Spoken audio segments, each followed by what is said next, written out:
حضرت عمر فاروق رضی اللہ تعالی عنہ کے فضائل۔ آپ کی تعریف رسول اللہ صلی اللہ علیہ وسلم کی زبانی۔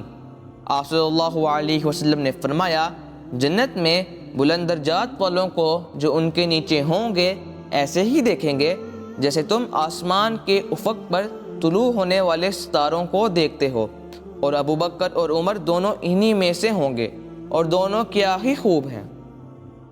آپ کی فضیلت مولا علی علیہ الصلوۃ والسلام کی زبانی۔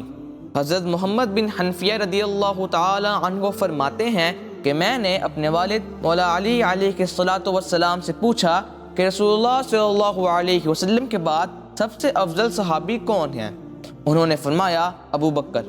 میں نے پوچھا پھر کون ہیں؟ انہوں نے فرمایا عمر۔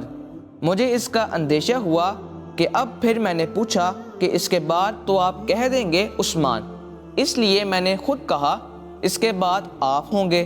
یہ سن کر مولا علی علیہ الصلوۃ والسلام نے فرمایا، میں تو صرف عام مسلمانوں کی جماعت کا ایک شخص ہوں۔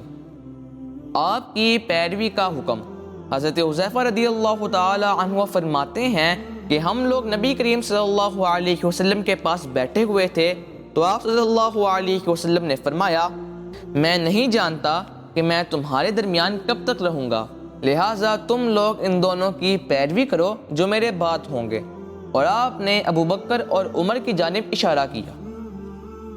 آپ کی تعریف حضرت انس کی زبانی۔ آپ صلی اللہ علیہ وسلم نے فرمایا، تمہارا حشر انہی کے ساتھ ہوگا جن سے تمہیں محبت ہے۔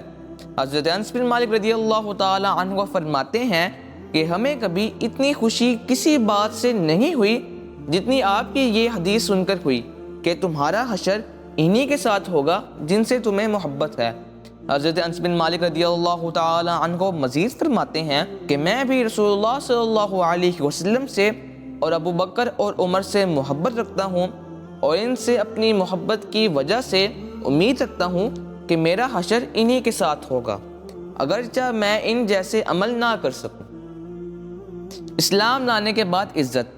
حضرت عبداللہ بن مسعود رضی اللہ تعالی عنہ فرماتے ہیں کہ عمر بن خطاب رضی اللہ تعالی عنہ کے اسلام لانے کے بعد پھر ہمیں ہمیشہ عزت ہی ملی۔ ایسے ہی صحابہ کرام کے فضائل جاننے کے لیے سیکھ اسلام کو سبسکرائب کیجئے اور بیل آئیکن کو کلک کیجئے۔ صدقہ جاریہ کے لیے اسے دوستوں کے ساتھ شیئر کیجئے۔